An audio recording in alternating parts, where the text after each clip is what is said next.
that was Human League with the things that dreams are made of. And there's a line in there about, I think he's calling out the Ramones, Dee Dee, Joey. But I keep on thinking he says good times.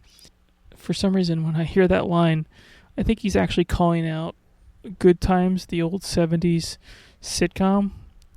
And I always think it's a strange thing for him to mention in this song. But that's not what he's mentioning at all. He's mentioning the Ramones. But, that's where my mind goes. And that's my little Christmas magic song. As you can see, it's a little formless. I would have liked to add more form to it. I tried adding reverse things to it, but then it kind of makes it sound sort of like science fiction-y. Some of my old tricks that I like to do, it didn't seem to work too much.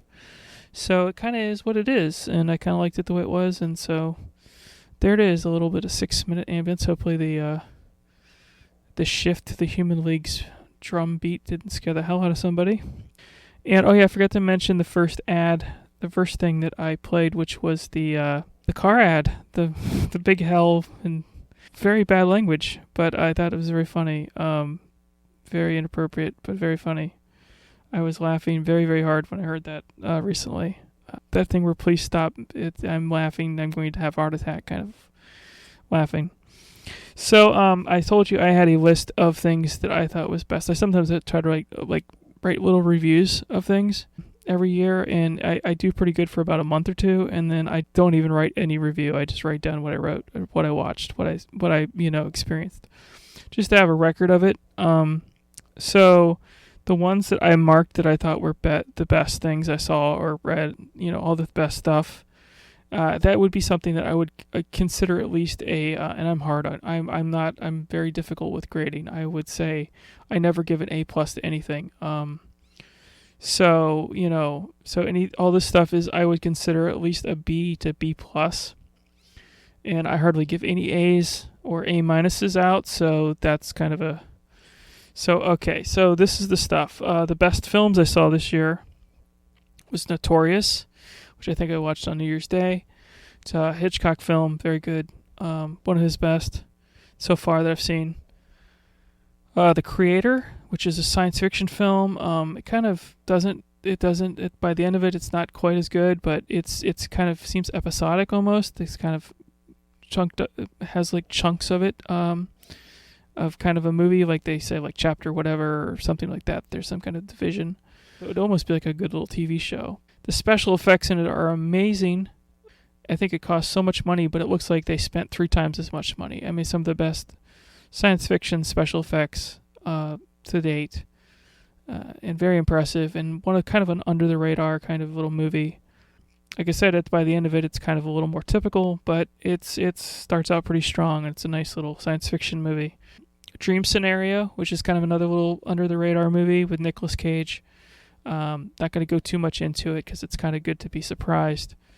But basically, Nick Cage kind of like shows up in people's dreams and doesn't act the way he normally would like them to, and so he doesn't know why. And it's kind of an interesting, kind of a artsy kind of movie. The next one is Jules. Jules is sort of another under radar kind of movie. It's sort of like the reverse of E.T.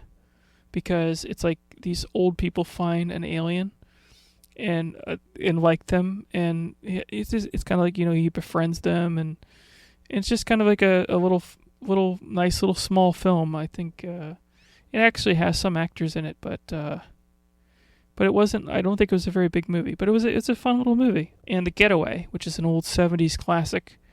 It's one that Quentin Tarantino recommended me to watch in his book Cinema Speculation, which is another one of my picks of the year. Good little action film. It holds up. For music, Kings of Convenience, I said. Vampire Weekend. Ash, 1977.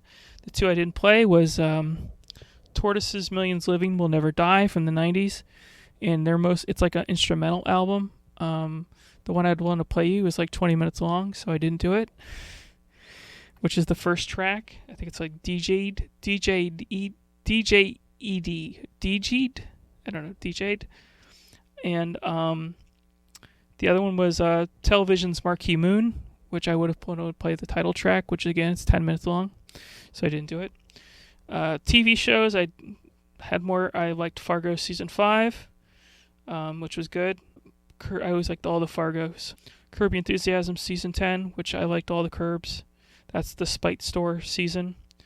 The Walking Dead Those Who Live show, which starts out, has some really excellent episodes in it, and has some other episodes that are kind of not as good, but the finale was very rushed. It seems like it's like they kind of try to wrap it all up when they had another years of storylines they could mine, and they kind of just tried to wrap it all up for some reason. But some of it was very excellent. Solved some of the mysteries from the show. Finally had some closure on some things. So I was really, really digging some of those episodes of that show. It was very strong at some points. I watched The Jinx, season 1 and 2. Season 1 was a little better, but what a crazy, crazy story. If you haven't seen it, check out The Jinx on HBO. Not sponsored. Nathan, for you. My friend said, Jacob said it's his favorite show. It's a really good show. The elaborate lengths that this guy goes to do stuff is just crazy. It was on Comedy Central years ago, and it's just really a funny little show. Very cringy, very uncomfortable, and very elaborate. So check it out if you've never checked it out. The Bear, which is the cooking show, which sounds like it shouldn't be any fun to watch, but is actually pretty good. At least the first 2 seasons, season 1 especially, and the season 2 kind of got a little slower. Got that kind of thing like what I call like the Harry Potter disease, where people start thinking that they're really good, and so they like write longer and longer and stretch things out, like I'm doing right now. Like people care. And so season 3 is very like slower and not as good, but the first season was really strong. Second season had some good moments. And season 3 is still good, but I would just say 1 and 2 were the ones I would say were best.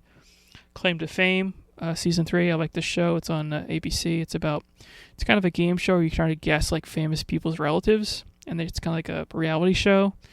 And it's kind of fun to guess to see if you can kind of figure out who the people are related to. They give you clues each episode, and you're just right on the edge of knowing stuff, or you're in a good spot. And Icons Unleash Spider-Man, which is a 6-part documentary about the making of the Spider-Man films on Vice, which is pretty cool. Best video games, Red Dead Redemption 2, which I spent tons of time on, was really great. Great cowboy it started out a little weird, but it got really good. Buddy Simulator 1984, smaller little indie game, black and white. Kind of starts as a text adventure, goes into like 8-bit, and gets going through the eras of video gaming. It's sort of sold as a horror game, but it's more like a kind of a spooky, kind of creepy game. I'm not surprised. It's fun.